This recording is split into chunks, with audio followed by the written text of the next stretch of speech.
1 November या माझ्या वाढदिवसाचं औचित्य साधून आयोजित या निर्धार मेळाव्यासाठी या ठिकाणी उपस्थित असलेले शिवसेनेचे नेते, आपल्या जिल्ह्याचे पालकमंत्री, या राज्याचे पाणी पुरवठा व स्वच्छता मंत्री आदरणीय गुलाबरावजी पाटील साहेब, आमचे मित्र मुक्ताई नगरचे आमदार आदरणीय चंद्रकांतजी पाटील साहेब,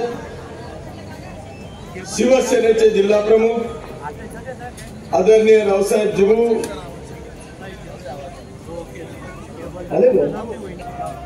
शिवसेनेमध्ये प्रवेश केला त्या अमळनेरचे माजी आमदार आमचे मित्र आदरणीय श्रीदादा चौधरी,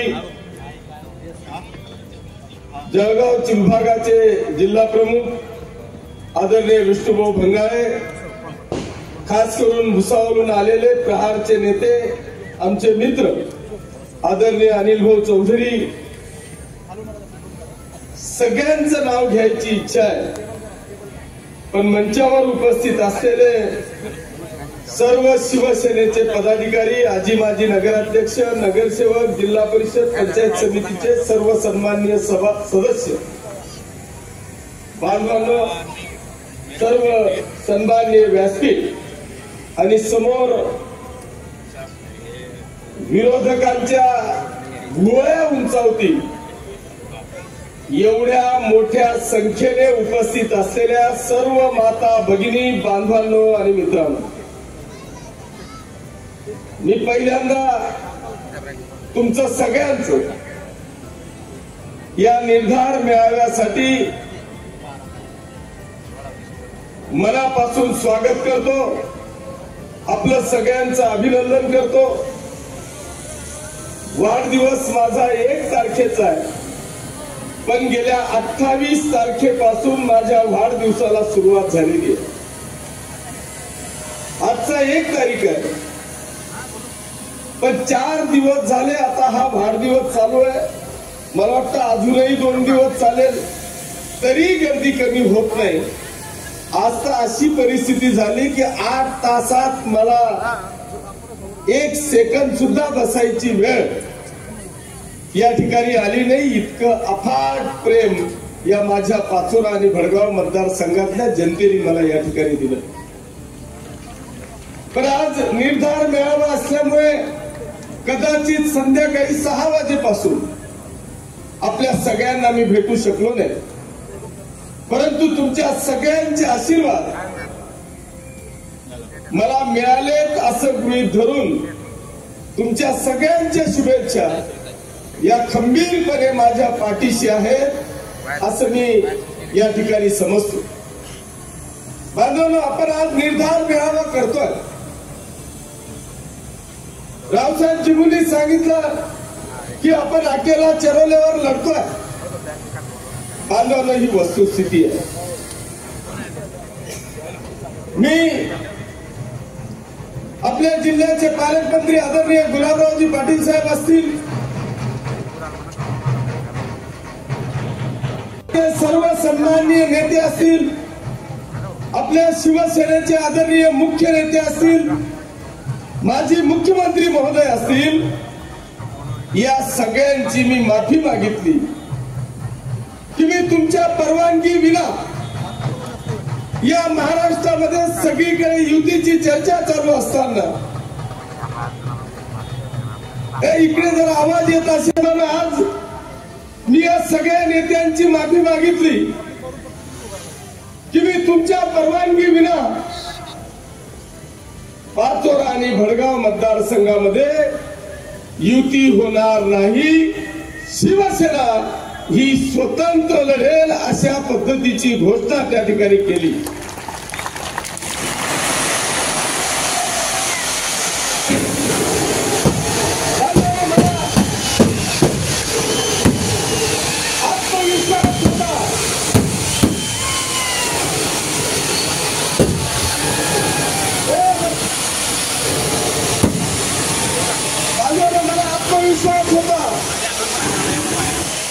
की मी या पाचोरा आणि भडगाव मतदारसंघातल्या जनतेच्या हृदयावर निश्चितपणे एवढं स्थान निर्माण केलेलं आहे की जो निर्णय मी घेईल त्या निर्णयाच्या पाठीशी या माझ्या मतदारसंघातली जनता खंबीरपणे उभी राहील हा आत्मविश्वास मला होता. आणि म्हणून नेत्यांच्या आणि तुमच्या परवानगीच्या विना मी हा निर्णय घेतला. मी घेतलेला निर्णय हा योग्य आहे की बरोबर आहे, योग्य आहे की चूक आहे. जर योग्य असेल तर मला वाटतं सगळ्यांनी आज या ठिकाणी हात वर करून मला सांगायचं आहे. धन्यवाद धन्यवाद अल्लाह की जर मी घेतलेला निर्णय हा योग्य आहे आणि तुमच्या सगळ्यांची साथ जर का किशोरप्पाच्या बरोबर आहे तर मला कोणाशीही घेणं नाही. तुमचे आशीर्वाद आणि शुभेच्छा माझ्या पाठीशी असल्या पाहिजे.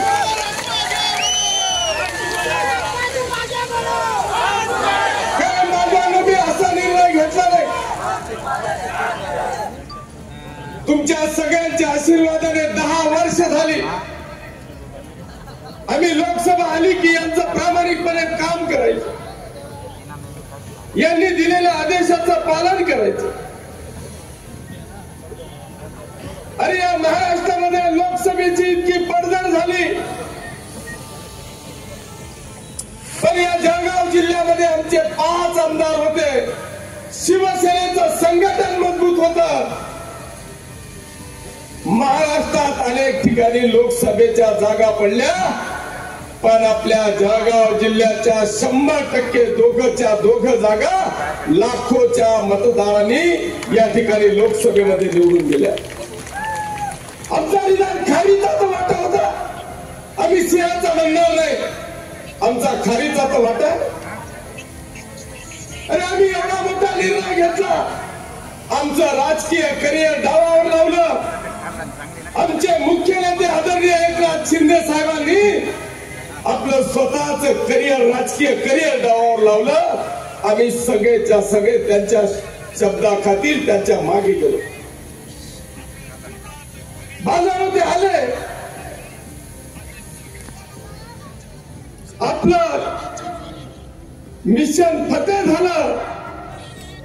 एकनाथजी शिंदे साहेब मुख्यमंत्री झाले आणि त्यावेळेस या महाराष्ट्रातले आम्ही जेवढे 40-42 आमदार होतो त्या आमदारांच्या साक्षीने या देशाचे गृहमंत्री आदरणीय अमित शहा साहेब, आताचे मुख्यमंत्री आदरणीय देवेंद्रजी फडणवीस साहेब यांनी भारतीय जनता पक्षाच्या सगळ्या पदाधिकाऱ्यांना सूचना केल्या, त्यांना आदेश केले की एकनाथ शिंदे साहेबांच्या सोबत आलेला एकही आमदार या महाराष्ट्रात पडता कामा नये. अशा पद्धतीचा सज्जड दम या दोघही नेत्यांनी महाराष्ट्रातल्या भाजपला दिला. बांधावर त्या ठिकाणी असा दम दिला की जर का भाजपच्या कोणी बंडखोरी केली तर त्याची पक्षातून हाकलपट्टी होईल.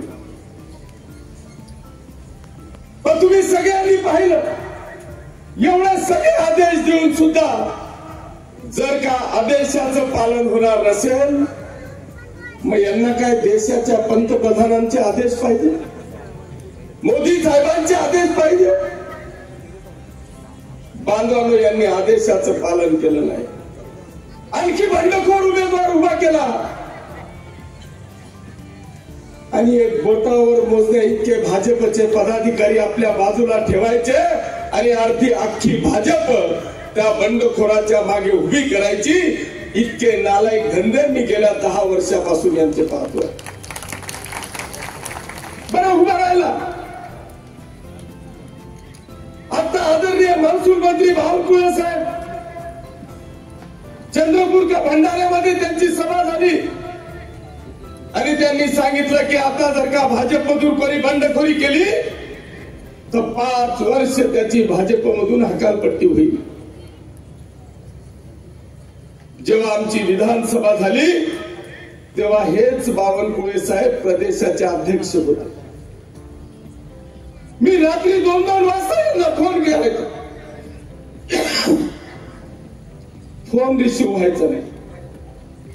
एक चिठोरा लिहून पाठवलं जायचं, त्याच्यावर कार्यवाही करा. अरे आज बंडखोरी तर केलीच, पण पदाच्या रूपाने तुम्ही यांना शाबासकी देताय, त्यांना पुन्हा शाबासकी देताय, कार्यवाही नाही. हे ठीक आहे, तुमच्या सगळ्यांच्या आशीर्वादाने हे विष सहन करण्याची ताकद तुमच्या सगळ्यांच्या आशीर्वादाने या किशोरप्पामध्ये होती. मी ते पचवू शकलो. पण आज माझं इलेक्शन या तळागाळातल्या कार्यकर्त्यांचा आहे. हा एक शिवसैनिक फाटका आहे, याचा एक पैसा हा घामाचा आहे, रक्ताचा पैसा आहे. मी या कार्यकर्त्याची फसवणूक आज नंतर पाहू शकणार नाही, याची लूट मी पाहू शकणार नाही. आणि म्हणून बांधवांनो, मी तुमच्या सगळ्यांच्या खातीर शिवसेनेच्या सगळ्या नेत्यांची माफी मागून मी हा निर्णय घेतलेला आहे. पण आता हा निर्णय मला तुमच्या सगळ्यांच्या साथीने या ठिकाणी फतेह करायचा आहे. या पाचोरा आणि भडगाव मतदारसंघातल्या प्रत्येक संस्थेवर या शिवसेनेच्या धनुष्यबाणाचा भगवा झेंडा अतिशय तोलाने फडकवायचा आहे. ही फडकवण्याची क्षमता आपल्याला या ठिकाणी निर्माण करायची आहे.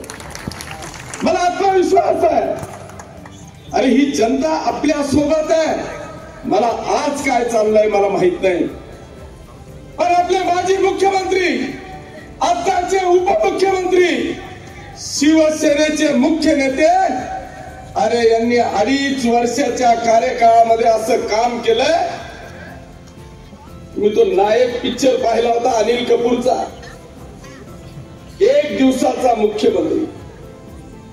आणि आजपर्यंतच्या इतिहासात मी पहिला मुख्यमंत्री पाहिला ज्याचं नाव आहे एकनाथजी शिंदे साहेब. आणि या महाराष्ट्रातल्या तमाम लाडक्या भगिनींचा भाऊ. आज या महाराष्ट्रातल्या प्रत्येक भगिनीला जर का तुम्ही विचारलं की तुझा लाडका भाऊ कोण आहे, ती पहिल्यांदा स्वतःच्या भावाला बाजूला ठेवते आणि ती महाराष्ट्रातली भगिनी सांगते की माझा लाडका भाऊ एकनाथ शिंदे साहेब आहे. मी या पुरुषांना बोलणार नाही, पण उपस्थित माझ्या माता भगिनींना, इथं आलेल्या भगिनी या माझ्या समर्थक आहेत, शिवसैनिक आहेत, शिवप्रेमी आहेत. या माझ्या भगिनींना या निमित्तानं माझं आव्हान आहे की तुम्ही फक्त त्या फुंकर मारा.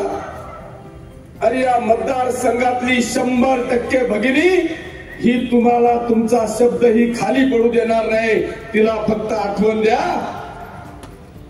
की एकनाथ शिंदे साहेबांनी तुझा 1,500 रुपये मानधन चालू केलेलं आहे. 1,500 रुपयाची किंमत माझ्या तळागाळातल्या राहणाऱ्या, झोपडीत राहणाऱ्या, ग्रामीण भागात राहणाऱ्या भगिनीला माहिती आहे की त्या 1,500 रुपयाची किंमत काय आहे. त्यांनी सांगितलं होतं की मी जर का मुख्यमंत्री झालो तर तुमचा 1500चा पगार मी 2100 रुपये करेल. पण दुर्दैव, हरकत नाही, मला तिकडे जाता येणार नाही कारण गुलाब भाऊ व्यासपीठावर आहे, ते मंत्रिमंडळात आहे, त्याच्यामुळे मला त्या विषयात जाता येणार नाही. परंतु बांधवांनो, भगिनींनो, फक्त हा एक विषय फक्त या महाराष्ट्रातल्या तमाम भगिनींपर्यंत पोहोचला.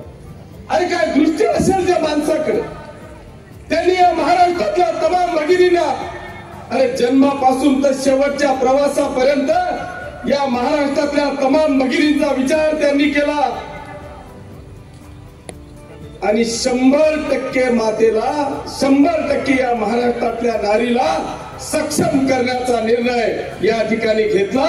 आणि या महाराष्ट्रातल्या तमाम लाडक्या भगिनींनी अशा पद्धतीचा निर्णय दिला की विरोधकांकडे विरोधी पक्ष नेता सुद्धा बनवायची ताकद ठेवली नाही. इतकं सक्षमपणे काम आमच्या या महाराष्ट्रातल्या तमाम लाडक्या भगिनींनी केलं. आज अनेक परिस्थिती भयानक आहे. आपले पालकमंत्री आदरणीय गुलाबरावजी पाटील साहेब आपल्याकडे येऊन गेले. मी भाऊंना आज या निमित्ताने विनंती करणार की भाऊ आमची आज अशी परिस्थिती आहे की हा पाचोरा आणि भडगाव तालुका हा सरसकट ओला दुष्काळ जाहीर झाला. नुसता जाहीर झाला नाही तर भाऊ हा मागचा येणारा पाऊस सुद्धा की जे 10-20% पीक येणार होतं ना ते सुद्धा या पावसाने खाऊन घेतलं. हा माझा आज शेतकरी किमान 5 वर्ष विकासापासून मागे गेला ही वस्तुस्थिती आहे.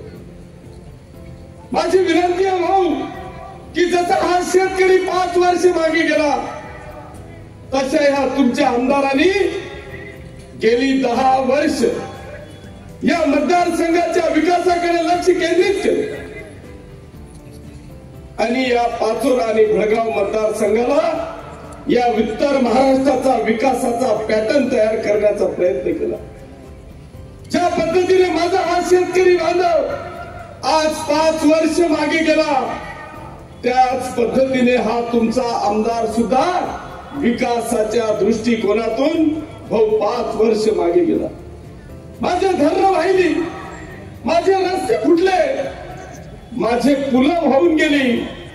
आज शेतात जायला माझ्याकडे रस्ता नाही इतकी दैनीय अवस्था आज माझ्या मतदारसंघामध्ये झालेली आहे. दुसऱ्या बाजूला शासनाकडे पाहावं. 1 वर्ष झालं. 1 वर्षामध्ये भाऊ आणि आमदार चंद्रकांत भाऊ या ठिकाणी साक्षीदार आहेत. बांधवांनो 1 वर्षात 1 फुटकी कवडी सुद्धा या युतीच्या काळामध्ये या आमदारांना मिळालेली नाहीये. आता आम्हाला एकच सहारा आहे तो म्हणजे पालकमंत्री गुलाबरावजी पाटील साहेब. भाऊ मी या मतदारसंघातल्या जनतेच्या वतीने आपल्याला या निमित्तानं आभार माझा विनंती करणार आहे की हा शेतकरी तर गेलाच पण मला जर का मी विकासाची भर ह्या वर्षभरात काढू शकत नाही. जो 5% निधी असतो भाऊ अशा पद्धतीने जर का ओला दुष्काळ जाहीर झाला असेल दुष्काळ जाहीर झाला असेल तर त्या 5% निधीतून 50% निधी हा जर का पाचोरा आणि भडगाव मतदारसंघाला दिला भाऊ तर निश्चितपणे हा पाचोरा आणि भडगाव मतदारसंघ निदान थोड्याफार प्रमाणामध्ये विकासाच्या दृष्टिकोनातून पुढे जाईल. शासनाकडून आता काय अपेक्षा करावी. आज जर का पाहिलं तर इतका सत्यानाश मतदारसंघामध्ये झाला आणि ज्या एकनाथ शिंदे साहेबांनी या महाराष्ट्रामध्ये योजना राबवली होती 1 रुपयामध्ये पीक विमा. जर तो 1 रुपयाचा पीक विमा ह्या वर्षी चालू राहिला असता तर शासनाकडे हात पसरवायची गरज माझ्या या शेतकरी बांधवाला आली नसती. तुम्ही तो 1 रुपयाचा पीक विमाही बंद केला आणि हा आमचा शेतकरी आज हवालदिल झाला. बच्चू कडू साहेब कोणत्या पक्षाचे आहेत मला माहित नाही पण त्यांनी पहाडच्या माध्यमातून या राज्यातल्या तमाम शेतकरी बांधवांचं शेतीचं कर्ज माफ व्हावं याच्यासाठी आंदोलन केलं. मी किशोरप्पा वैयक्तिक या पाचोरा आणि भडगाव मतदारसंघातल्या जनतेच्या वतीने त्या बच्चू कडू साहेबांचं मनापासून अभिनंदन करतो आणि आपल्या सगळ्यांच्या वतीने या मतदारसंघातल्या जनतेच्या वतीने राज्याचे मुख्यमंत्री आदरणीय देवेंद्रजी फडणवीस साहेबांना हात जोडून विनंती करतो की साहेब आता 30 जूनची तारीख देऊ नका. अरे आज इतका परेशान झालेला हा शेतकरी आहे याची तात्काळ कर्जमाफी करा अशी आग्रहाची विनंती मी या राज्याचे मुख्यमंत्री आदरणीय देवेंद्रजी फडणवीस साहेबांना करतो. कारण आज इतका हवालदिल झालेला हा शेतकरी आहे. अरे तो एकदा उत्पन्न नाही त्याच्याजवळ आलेल्या मालाला भाव नाही, इतकी वाईट अवस्था आमच्या शेतकरी बांधवांची या ठिकाणी झालेली आहे. अशी परिस्थिती आहे की या महाराष्ट्रामध्ये मला माहित नाही, पण या पाचोरा आणि भडगाव मतदारसंघात विरोधकच शिल्लक नाही की तो आवाज उठवेल. सगळे विरोधक भारतीय जनता पक्षामध्ये गेले.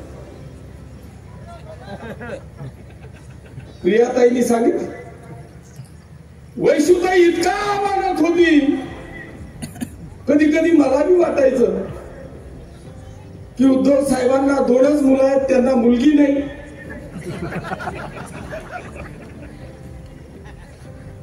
त्या उद्धव साहेबांनाही वाटत असेल की काय प्रेम माझ्यावर करते ही मुलगी, जर ही माझी मुलगी असती तर काय झालं असतं.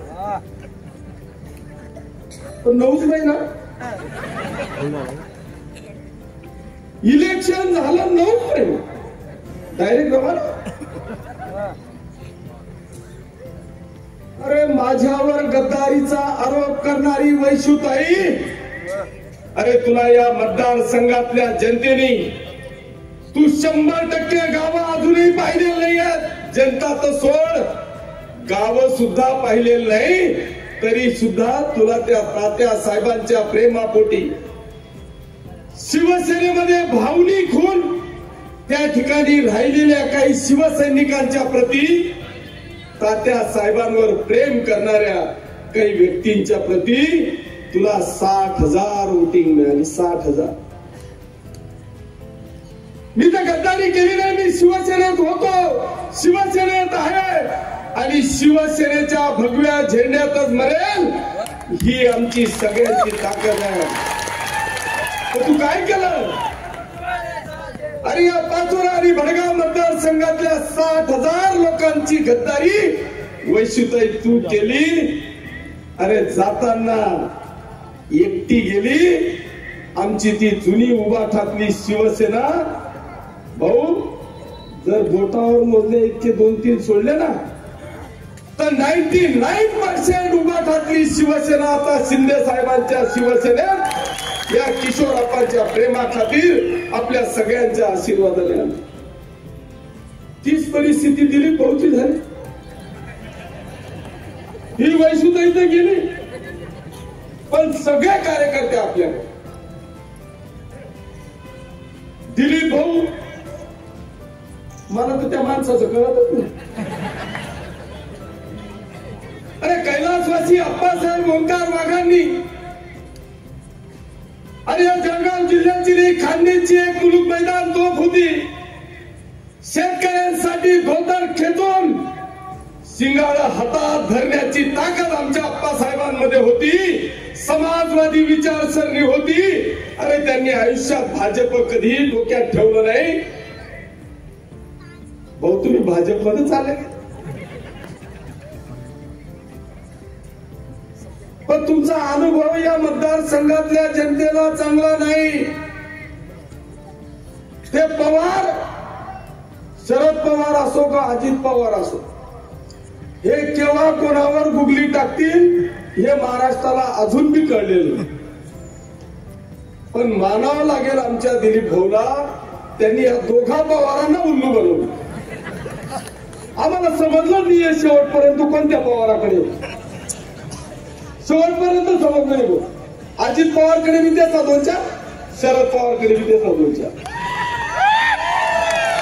बरं, इथपर्यंत ठीक आहे. भाजपमध्ये गेले, बरं अजून जास्त दिवस झाले नाही, 1च वर्ष झालं विधानसभेला. या मतदारसंघातली जनता त्या अनुभव अजून विसरू शकले नाही. भाऊ, सकाळी 4 वाजता डायरेक्ट दुकान बंद, राष्ट्रवादीचे दिलीप भाऊचे कार्यकर्ते हतबंद. सैरावैरा झाले बिचारे. 4 वाजता फोन बंद, दुकान बंद. आणि ते राष्ट्रवादी त्यांच्या सोबत सुद्धा एक बी गेला नाही की हा ऐन वेळेवर असा तमाशा करतो. सगळी राष्ट्रवादी किशोरप्पाकडे आले कधी राष्ट्रवादीवाले इथंच बसलेले असतील. मी हे सांगायचं कारण असं की भाजपवाला हुशार, तुम्ही उमेदवारी फायनल केलेली आहे, पण सकाळी 4 वाजता दुकान बंद होण्याची भीती ही नाकारता येत नाही, त्याच्यामुळे जरा सावध राहा. केव्हा दुकान बंद होईल याचा भरोसा नाही, त्याच्यामुळे एक कार्यकर्ता तिथे गेला नाही. पण नशीब दिलीप वाघ पैशांच्या बाबतीत एकदम नशीब काढून आले. काय झालं, मी जर गोड गोड बोललो असतो ना भाजपवाल्यांची, तर दिलीप भाऊची लॉटरी लागली नसती. पण आता मी पहिल्याच दिवशी टांगा पलटी घोडा फरार करून टाकला. दिलीप भाऊ भाग्यवान. आता मी इतका उलटा चालतोय म्हणून पूर्वकडून बी पश्चिमकडून बी लाट चालू होणार आहे. इकडून बी इकडून बी आणि काहीच ठिकाणा नाही, हे दोन्हीच कडूनच आहे.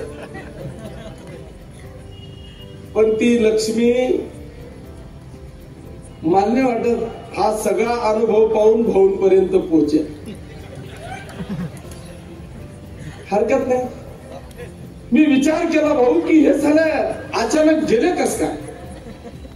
बरे गेले तर सगळ्या संस्था चालक आहेत. नेमकं काय झालं, आपले शिक्षण मंत्री आदरणीय भुसे साहेबांनी या महाराष्ट्रातल्या सगळ्या शिक्षण संस्थांवर एसआयटी लावून टाकली. आणि याचा एवढा मोठा तमाशा आहे. प्रताप नाना संस्था चालक, दिलीप भाऊ संस्था चालक, अमोल भाऊ संस्था चालक, वैशुताई संस्था चालक यांनी पाहिलं की बेटा आपण सगळेजण किशोरप्पाच्या विरोधात लढलेलो आहे. जर भुसे साहेबांनी आपली बी एसआयटी लावली तर मध्ये गेल्याशिवाय पर्याय नाही. कारण 50-50 जणांचे घेऊन बसलेले आहेत आणि 2-2 जण नोकरीला लागलेले आहेत. त्याच्यावर ज्यांचा उदरनिर्वाह चाललाय. त्याच्यामुळे निदान आपली चामडी वाचवण्याकरता हे भाजपमध्ये गेले. पण तुमच्या सगळ्यांच्या साक्षीने आज मी या ठिकाणी सांगतो की जर का तुम्ही या पाचोरा आणि भडगाव मतदारसंघातल्या गोरगरीब जनतेची क्वालिफिकेशन घेतलेल्या विद्यार्थ्यांची जर का फसवणूक करणार असाल तर आजपासून सावध राहा. मुख्यमंत्री जरी भाजपचे असतील ना तरी शिक्षण मंत्री किशोरप्पाचे हे, शिवसेनेचे हे विसरू नका. बांधवांनो, मला यांच्यावर बोलून खूप वेळ घेणार नाही कारण आपल्याला भावना ऐकायचं. पण माझी पाचोरा नगरपालिका असेल, भडगाव नगरपालिका असेल, जिल्हा परिषद पंचायत समिती असेल, मी आज आपल्याला या निमित्तानं सांगेन की आपल्याला शिवसेनेचा जर का भगवा झेंडा फडकवायचा असेल तर आपल्याला आजपासून बांधवांनो कामाला लागायचे. हे इतके परेशान झाले की भाऊ जरी सगळेच्या सगळे एकत्रित आलेला, यांना सगळ्यांना विचारून घ्या जर किशोरप्पा खोटं बोलेल तर, की यांचा उमेदवार भेटत नाही आणि मला इतका डोकावता जेव्हा बोलले तेव्हा ते समजत नाही. उडीवर दुडी आहे, उडीवर दुडी आहे. इतकं भयानक काम या पाचोरा आणि भडगाव मतदारसंघामध्ये त्यांनी आता शेवटी मी असं ऐकलं की वाटाघाटी करून घेतली. एक झेडपी गट तूच खर्च कर, तूच उमेदवारले दे. हे सगळेजण म्हणताय आमना पकाय आम्ही पहिलेच खर्ची सनपडी जायले, आम्ही कथाही टाकू. हा सगळा तमाशा या ठिकाणी चाललेला आहे. बांधवांनो, माझी या ठिकाणी सगळ्या इच्छुक उमेदवारांना, नगरपालिका असेल, जिल्हा परिषद पंचायत समिती असेल, सगळ्या उमेदवारांना माझी हात जोडून नतमस्तक होऊन या ठिकाणी विनंती आहे. अरे आपण एक आहोत, हा आपला एक परिवार आहे. एक जत्र्याने काही देव म्हातारा होतो का?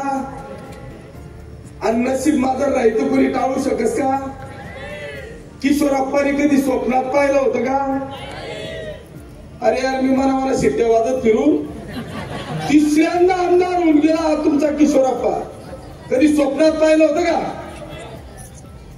आपला राजकारणाला काहीच संबंध नव्हता, पण डायरेक्ट 3 वेळा आमदार या मतदारसंघाचा इतिहास केला.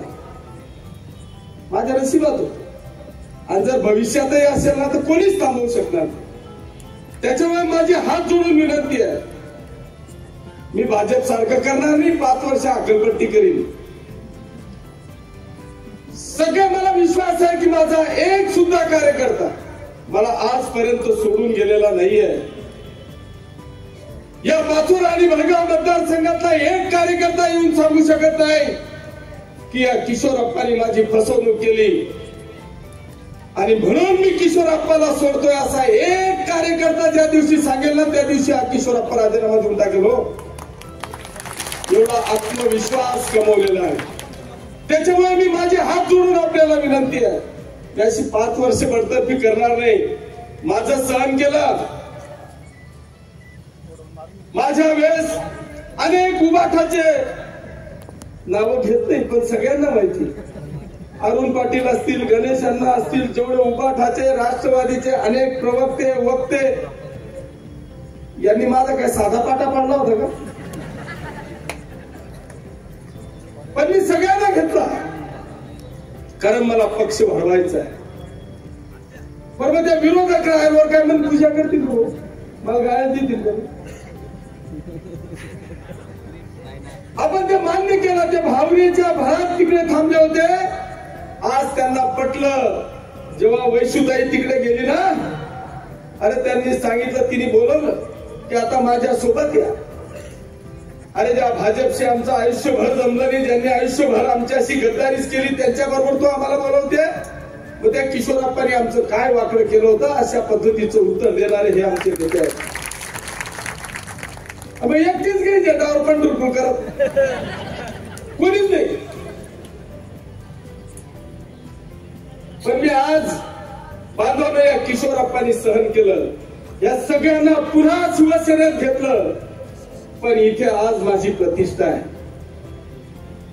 इथे मी महाराष्ट्रातला पहिला आमदार हा निर्णय घेणारा. उद्या माझं काय होईल मला माहित नाही, पण मी हे माझ्या शिवसैनिकांकरता घेतलेला हा निर्णय आहे.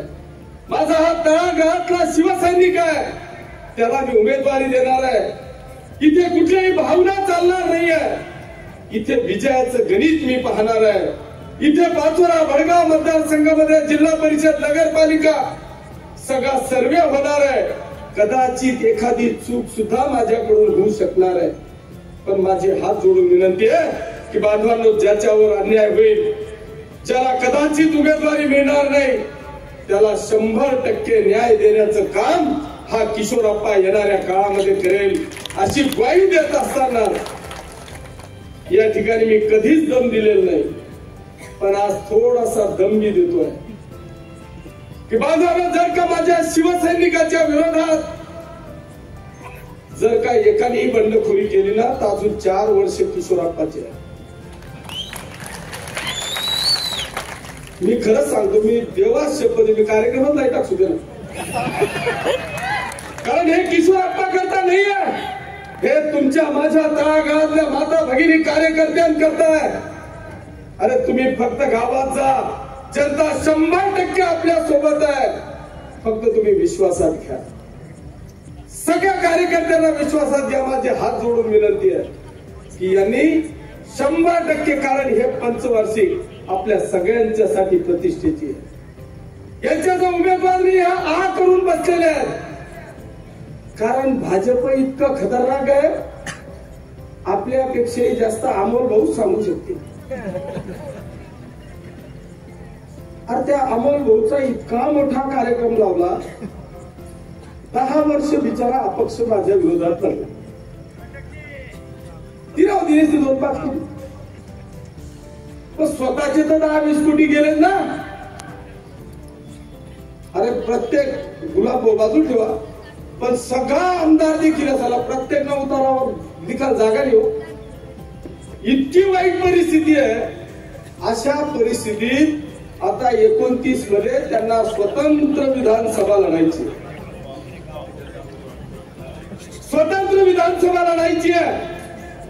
आणि स्वतंत्र लढत असताना ज्या माणसांनी 10 वर्ष विरोधकांचा विषय विचार न करता जेव्हा अपक्ष लढला त्या माणसाला आता साथ देण्याच्या ऐवजी त्याच्या छातडावर हे तीन आणून ठेवू. इकडून दिलीप भाऊ, इकडून वैशुदाई, तिकडून प्रताप नाना भाऊ. तो बिचारा इतका परेशान आहे की मी सलग 10 वर्ष पक्ष चालवला, विरोधात लढलो, यांच्याशी विरोध घेतला आणि आज माझ्या छातडावर या ठिकाणी आणून ठेवले असं अमोल भाऊ म्हणत नाही. पण त्याचे सगळे कार्यकर्ते म्हणतात भाऊ त्याचा एकही कार्यकर्ता तिथं थांबायला तयार नाही. त्यांनी बिचाऱ्यांनी आपल्याकडे प्रवेश करून घेतला. पिंपळगावचा परेश, आता ज्या दादूनी प्रवेश केला ते दादू एक भाजपमध्ये जायला तयार, कारण त्यांनी त्याचाही विश्वासघात केला. इतकी भयानक परिस्थिती बांधवांनो या ठिकाणी आहे. आणि म्हणून मी आता मला वाटतं जास्त नाही का नाही ना, म्हणून बांधवांनो मी जास्त वेळ आपला घेणार नाही. परंतु या निमित्तानं मी आदरणीय भाऊंना आजच्या या कार्यक्रमाच्या निमित्तानं भाऊला मी माझ्यापेक्षा डबल राजकीय त्यांची कारकीर्द या ठिकाणी झालेली. माझी इंग्लिंडला 25 वरीच आहे, भाऊना मला वाटतं 40-45 वरीच झाले असतील. अर्ध उडगे शिवसैनिक पाहिले. माझी विनंती आहे भाऊ, माझी आज विनंती आहे, तुम्ही काय निर्णय घ्यायचा हा आपला प्रश्न आहे. इथे आता अण्णासाहेब आले ना, नाही इथे आता अशी परिस्थिती आहे. अरे जळगाव जिल्ह्यात आहे ना, हे सांगता फक्त आपण युती करू, युती करून कमाय पलटी करतील ना, त्याचा भरोसा नाही. हो, आज जळगाव जिल्ह्याची परिस्थिती अशी आहे की 11 आमदार पैकी 5 आमदार भाजपचे, 5 आमदार शिवसेनेचे, 1 आमदार राष्ट्रवादीचे. शिवसेनेचे 5च्या 5 आमदार हे ग्रामीण मध्ये आणि भारतीय जनता पक्षाचे फक्त 4 आमदार ग्रामीणचे, 1 आमदार जळगाव शहराचा आहे. जर आपण ठरवलं ना 5 आमदारांनी फक्त ठोकादंड,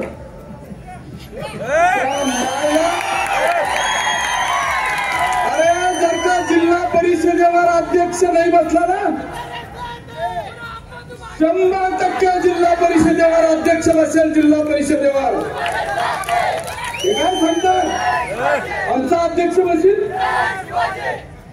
अरे आपले 7 आणि ते तो सोडा आणखी माझी आमदार आपले शिरीष दादा येऊन गेले,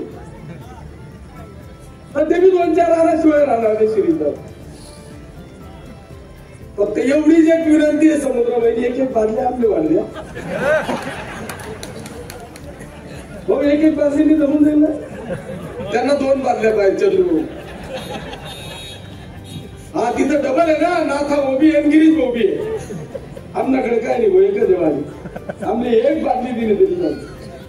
पण खरंच सांगतो, हा मजाकचा विषय सोडा, पण भाऊ खरंच सांगतो, हे सांगतायत ना, अरे आमच्या जिल्हा परिषदेवर भाजपचा अध्यक्ष बसील. अरे ह्या जळगाव जिल्ह्याचा इतिहास होणार आहे फक्त भाऊनी मनोहर लिहावं. शिवसेनेचा जिल्हा परिषदेचा अध्यक्ष या जिल्हा परिषदेमध्ये बसणार आहे.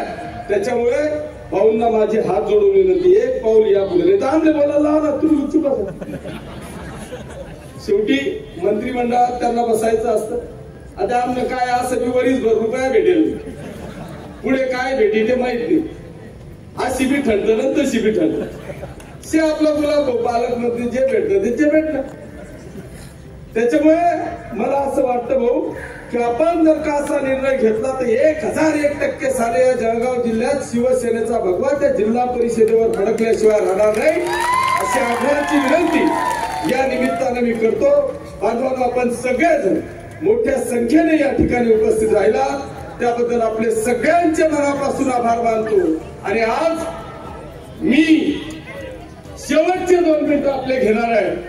मी जेव्हा पाचोरा नगरपालिकेमध्ये शिवसैनिकाकडून नगरपालिका लढवण्याच्यासाठी आदरणीय सुरेश दादा जैन शिवसेनेत असताना त्यांच्या आघाडीवर आपण या पाचोरा नगरपालिकेचं इलेक्शन लढलो आणि ते लढत असताना अशाच 1 नोव्हेंबरच्या तारखेला मी पाचोरा शहरातल्या सगळ्या मायबाप जनतेला बोलवलं आणि त्यांना सांगितलं की जर का तुम्हाला हा किशोरप्पा पाहिजे असेल, तुम्हाला या वाढदिवसाचं या किशोरप्पाला काही गिफ्ट द्यायची इच्छा असेल तर माझ्या ताब्यात फक्त पाचोरा नगरपालिका या वाढदिवसाच्या निमित्तानं गिफ्ट द्या असं आव्हान मी त्या काळामध्ये केलं आणि त्यावेळेस आदरणीय सुरेश दादा व्यासपीठावर होते. बांधवांनो, 24 पैकी 19 नगरसेवक या पाचोरा नगरपालिकेमध्ये आपले निवडून दिले या पाचोरा शहरातल्या जनतेने. आणि त्या दिवसापासून या शहराचा विकास तुम्ही पाहताय. या शहराचा चेहरा मोहरा बदलण्याचं काम आपण या ठिकाणी केलं. मी आज बांधवांनो किशोरप्पासाठी नाही, मी या पाचोरा आणि भडगाव तालुक्याच्या विकासासाठी, या पाचोरा आणि भडगाव मतदारसंघातल्या तमाम शिवसैनिकांसाठी, या पाचोरा भडगाव मतदारसंघातल्या तमाम माता भगिनींजवळ, बांधवांजवळ या किशोरप्पांनी आयुष्यात मतदानाच्या पलीकडे काही मागितलेलं नाही. पण आज माझ्या शिवसैनिकांकरता जर आपल्याला द्यायचं असेल मला गिफ्ट, तर जिल्हा परिषद, पंचायत समिती आणि नगरपालिकेचा शिवसेनेचा भगवा झेंडा हा मला वाढदिवसाचं बक्षीस द्यावं अशा पद्धतीची विनंती या ठिकाणी करतो. बांधवांनो, आज खऱ्या अर्थाने सगळ्यांना असं इच्छा होती की इथल्या नगरपालिकेची उमेदवारी जाहीर करावी. पण मला वाटतं मी एवढा मोठा नाही. गुलाबभाऊ आहेत, शिवसेनेचे ते नेते आहेत. अर्थात प्रियताई आणि सुनीता या दोघांमध्येच कॉम्पिटिशन होती. तिसरा अर्ज कोणाचाच आलेला नाही. त्याच्यामुळे सुनीताला असं वाटतंय की माझी उमेदवारी जाहीर होईल. खरं म्हणजे भाऊ, परिस्थिती अशी होती, या मतदारसंघामध्ये म्हणजे अभिमानाने सांगावं असं वाटतं की माझा सुमित गेल्या 6-7 वर्ष झाले इतकी प्रचंड मेहनत घेत होता की त्यांनी माझ्यापेक्षाही जास्त या जनतेच्या, मायबाप जनतेच्या हृदयावर स्थान केलं. मलाही वाटत होतं की जर का जनरल पुरुष निघाला तर सुमित नगराध्यक्ष होईल. त्याची तर डिक्लेअर करायची की गरज नव्हती, तुम्हीच सांगितलं असतं. तो दुर्दैव, महिला राखीव निघाली. आता महिला राखीव करता एकच अर्ज आलेला आहे. व्यासपीठावर शिवसेनेचे नेते बसलेले आहेत. मी आज उमेदवारी जाहीर करणार नाही. मी विनंती करेन आदरणीय भाऊंना की आपण आपले मुख्य नेते आदरणीय शिंदे साहेबांची चर्चा करून सुनीताची मागू ना. सुनीता पाटील यांची नगराध्यक्ष पदासाठी उमेदवारी आपण जाहीर करावी अशी आग्रहाची विनंती करतो. मी पुन्हा एकदा तुमचे सगळ्यांचे मनापासून आभार मानतो आणि थांबतो. जय हिंद, जय महाराष्ट्र. धन्यवाद अप्पासाहेब.